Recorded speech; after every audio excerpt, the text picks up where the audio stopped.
good morning, or afternoon, depending on where in the world you are watching from. Whether it is your living room or study, we hope everyone is doing well. My name is Marinus, and with me today on video call is Vili. Good day, everyone.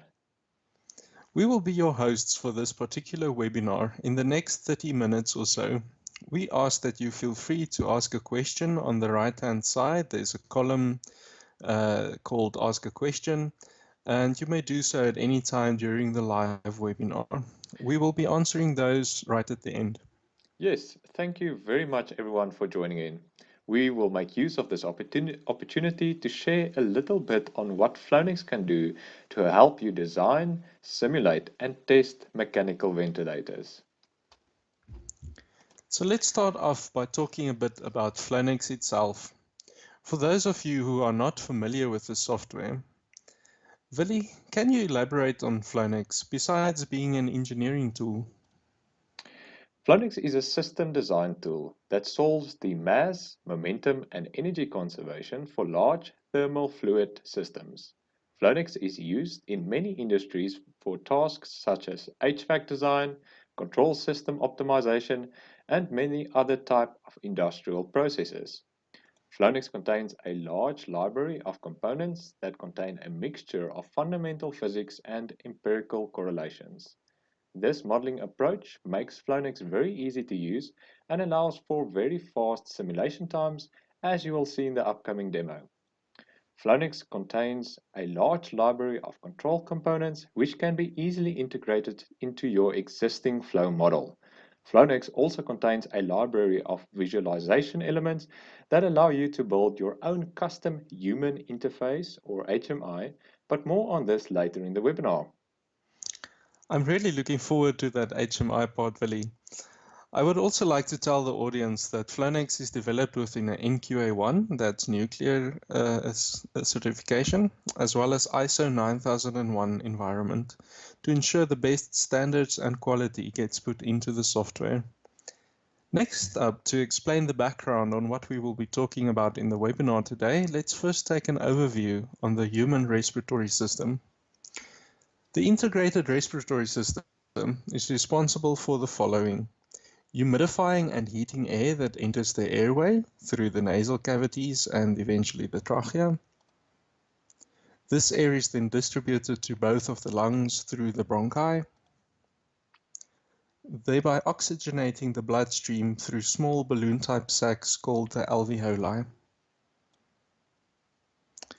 So when a person is infected by a virus, in severe cases, viral pneumonia can cause complications, thereby requiring the patient to be assisted in breathing by mechanical ventilators. So this mechanical ventilation is required when the patient cannot breathe on their own, and it assists by increasing the amount of oxygen that is being uptaken in the blood. It decreases the amount of energy which is required by the patient to continue breathing, and it just assists the person to actually breathe if they are not able to do so by themselves. So back to the topic of mechanical ventilation. Vili, do you mind giving us a quick overview on the basic principles of this assisted type of ventilation? Yes, Marinus. So, mechanical ventilation is essentially to provide the normal breathing patterns to the patient without the energy of the lungs. Of course, the lungs are in itself a complicated organ, so it is vital that the air be supplied firstly with intolerable pressure and volume bounds, be able to reproduce the breathing pattern, and finally, to and heat the air. Furthermore, a few important control modes exist in which the ventilator can operate. These include continuous mandatory ventilation, in which the lungs of the patient is not capable of breathing on its own, where the ventilator controls the breathing patterns. Secondly, intermittent mandatory ventilation, in which the patient is able to breathe but requires assistance when there is not consistent breathing. Thus, if a patient is not breathing within a set time, the ventilator will assist. And finally, continuous spontaneous ventilation. And this, Marinus, is, for example, when the patient is fully able to breathe, but the lung is not effective in breathing. For example, the patient may be fatigued. The mechanical ventilator can control these modes, finally, on a pressure set point or the more widely used volume control method. So this sounds like a very interesting topic, Willie. How would one go about to model a system like this in Flownex? Well, Marinus, I'm glad that you asked that. Let's jump right into it. To begin, we need to consider this as an equivalent flow system where we have two pressurized tank volumes, one for oxygen and one for air. Two valves are then used to control the flow from each tank, which subsequently controls the amount of oxygen flow to the patient's lungs. Following this, we have an inspiratory valve, which is usually used to control either the pressure or the volume of oxygenated air flowing to the lungs. We can represent the trachea and bronchi by some type of flow resistance and the lungs by a variable volume. The expiratory valve is then used to control exhalation.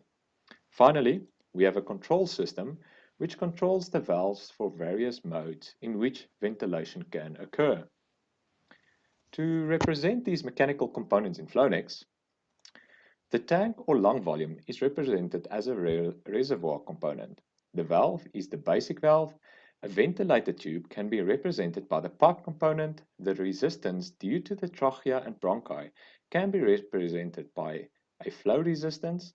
And finally, scripting to do basic control and calculations.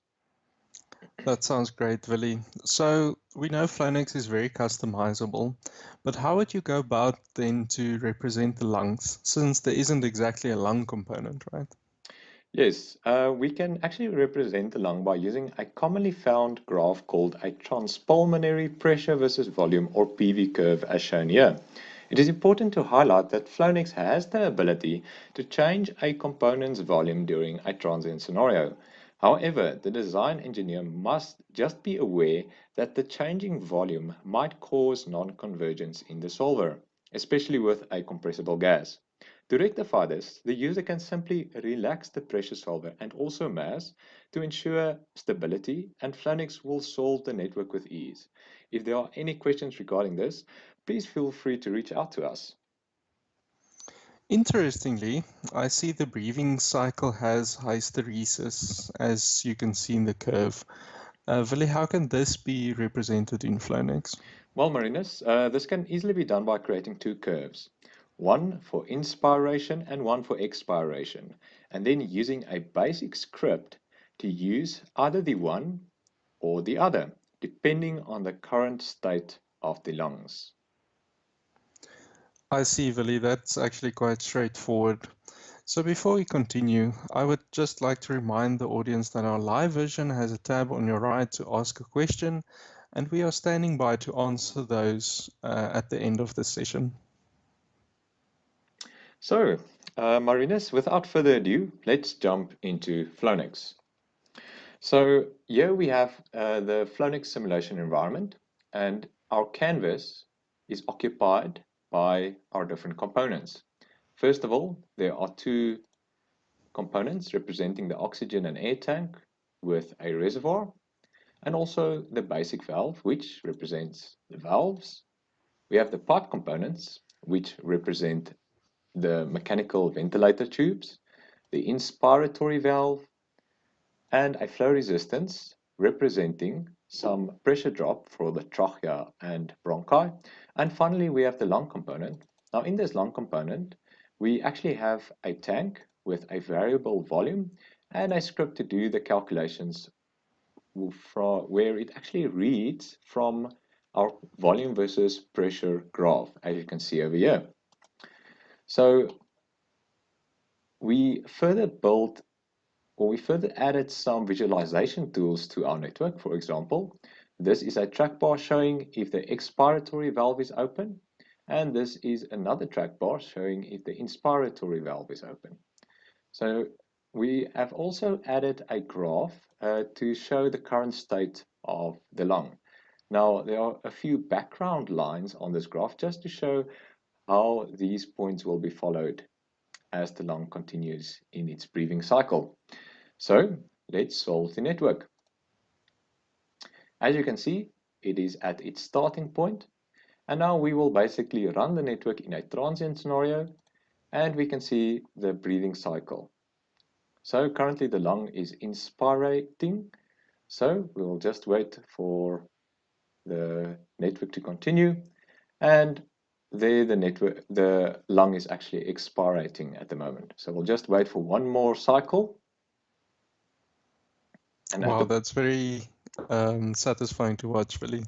definitely, Marinus. And at the bottom, we can see the time continuing. So I will pause the network at this point.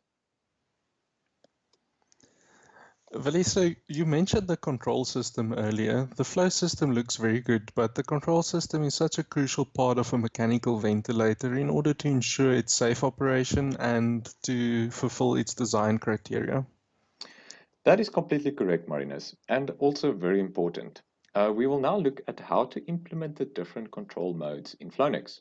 So Flownex provides the perfect environment to do preliminary design and integration of the flow model, the control methodology, and also a user interface to interact on the control and subsequently the flow model. Okay, the control that we want to implement is some widely used settings in mechanical ventilation. The first is breaths per minute, which is quite self-explanatory. The second is PEEP and Pmax. Billy, just quickly, my biomechanical engineering being a bit rusty, explain to me exactly what is meant by PEEP and PMAX. Well, Marinus, PEEP stands for positive end expiratory pressure, which in layman's terms is basically the pressure at which the lung must be after completing expiration. Now, this is a crucial parameter as the alveoli may collapse if the PEEP is too low, causing inflammation and other complications. Pmax is simply the maximum pressure of the lungs after inspiration. These parameters are therefore the most important to control the ventilator correctly, right? That is correct. Now, there are also the TLC, which stands for tender loving care. No, I'm kidding. TLC stands for the total lung capacity, and VT is the tidal volume of the lung, which is the difference of the volume between breaths. So those two are already defined in your lung component. Yes, Marinus, that is correct. I should also state that this component has been built from standard components which are already available in Flownex, as I showed earlier. What we call a compound component. That is correct. And finally, we have volume control. The specific mode in which our simulation will be run is intermittent mandatory ventilation, or IMV, where, as described earlier, this is a hybrid mode in which the patient is able to breathe on his or her own, and if a set time of breathing does not occur, then the ventilator kicks in. What would be really nice is if we could visualize this working of the control system in order to see if it's functioning correctly. Yes, Marinus, this is where the visualization tools of Flownex come into play. The HMI that you can see here on your right is actually built in Flownex and coupled directly to the control flow model. So let's jump into the Flownex model again. We'll just switch to the control model. And as you can see that the model is very much the same as the previous model that we used. Now, what we've done is we exposed some important properties from our flow network. These include the lung state, the current pressure of the lung, and the PEEP, which is user-defined. Now, Flownex contains a vast library of different control components. These include some analog components, which include PID components, and also digital components, which include AND and OR gates, switches, and timers. So we've made use of these components to basically control the expiratory valves opening.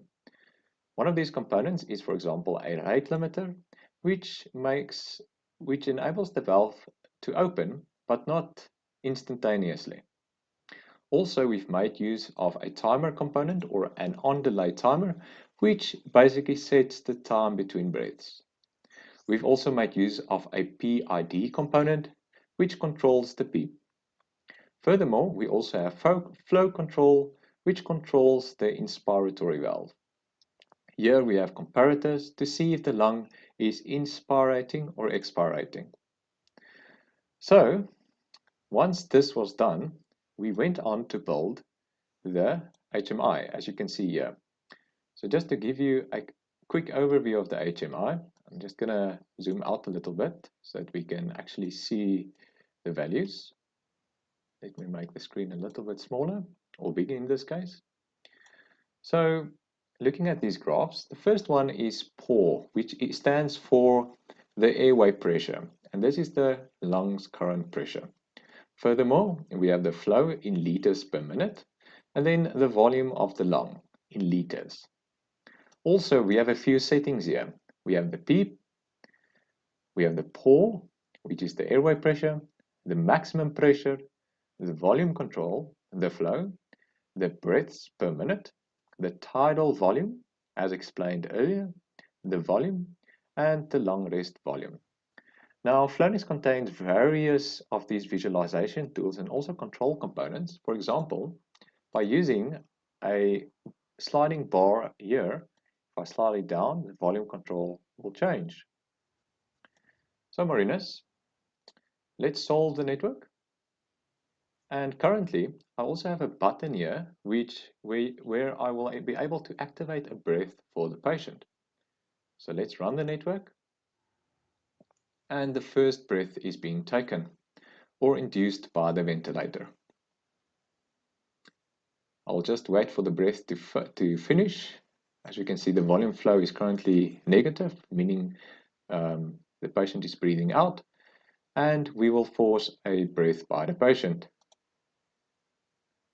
Very important is we can see a little bit of a dip in pressure there, meaning that the patient was able to breathe on his or her own. Now, since this mode is in intermittent ventilation, IMV mode, if the patient does not breathe after a set point, which is in this case 3 breaths per minute, then the ventilator will actually force a breath. So we will just wait for the system to continue. And we shall see that the ventilator will cause the breath. There we go. There the ventilator, and we can see there's no pressure drop because the patient did not breathe on his or her own. And we can see that the breath is being taken. Now, one of the settings that I quickly want to change is, for example, our PEEP. So this is that bottom pressure over here. And I can change it to, let's say, for example, 10,050 millimeters H2O. Bear in mind that Flownex is unit sensitive and all of these units can be changed. So we'll solve the network and we will run the network. So we'll just wait for the system to stabilize a bit. And we can almost immediately see that the minimum pressure is at 10,050 millimeters H2O. So we'll just wait for the network to continue and for the system to take a breath. In fact, in this case, let me force a breath. And we can see that the patient is breathing.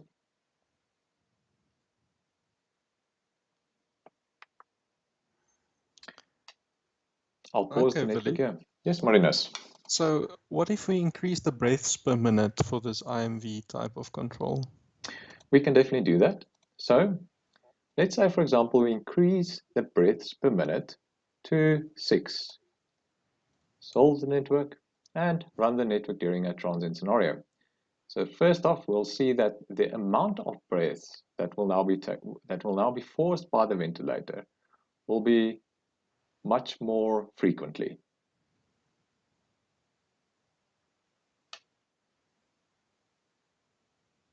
I'll just wait for the system to continue.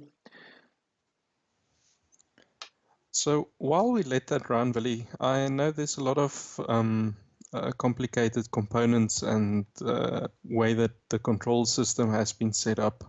What if our audience tuning in today want to see a little bit more of the detail of this control system? I'm glad that you said that, Marinus. We will definitely be making a separate video detailing how the control system was built, and this will be made available next week on our YouTube channel. So please feel free to visit our channel for more interesting videos like these. So I'll just stop the network where we have it now. There we go. Over to you, Marinus. Okay, that's great to see. You can clearly see the breaths per minute increasing there. So the link to this control system video will be placed in the description below in the YouTube version of this.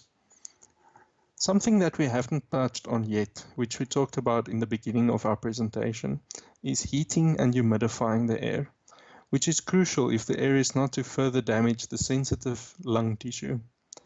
So Willie, maybe you can touch on how we would go about modeling this heating and humidifying in Flownex. Yes, Marinus. So typically, humidification in the lung is done by a heated humidifier, where the air is passed through a vessel with heated water, as you can see here on your left. The relative humidity of the air increases as well as the temperature.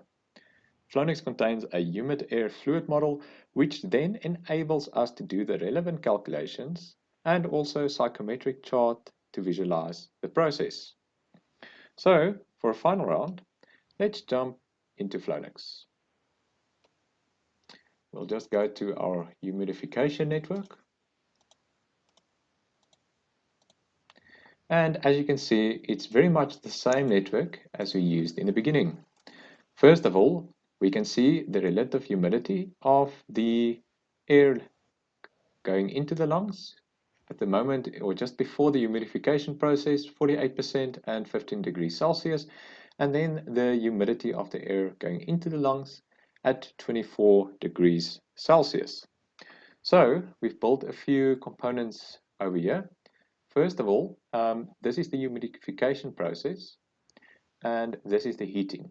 So what we made use of the open container to basically track the level of our humidification device. Now, if I solve the network, we can see that currently the temperature into the lungs is at 24 degrees Celsius. Now, we want to maybe increase the temperature as the air going into the lungs is a little bit cold. So what I can do is I can increase the temperature of the water in the humidification device, say to 38 degrees Celsius. And we can suddenly see the conditions change. Now, humidification is required, so more and more water will increase the relative humidity of the air going into the lungs. Interesting enough is that we can see that the level is slowly dropping as more and more water is required to increase the humidity of the air. I'll just stop the network there and let's solve it and see what are the end conditions. There we go. So after a while, we will see that the humidity of the air going into the lungs will have reached 99% and the temperature is at 35 degrees Celsius. So to summarize the humidification model, this provides the user with the capability to quickly see if the humidification device is able to heat up and humidify the air to the required parameters. Also, quick design changes can be made if required. Now, if someone is interested in this specific scenario, we can definitely provide some more information on how Flownex can be used in the humidification process. That's great, Willie. I'm really impressed. And we would be glad to answer any questions that the audience have. And we invite you to get in touch with us if you saw something that interests you or you have any other questions. Willie, thank you for taking us through the model and all the Flownex capabilities. It's my pleasure, Marinus. I'll quickly summarize our webinar for everyone. So we looked at how Flownex can be a valuable modeling tool for this specific type of system.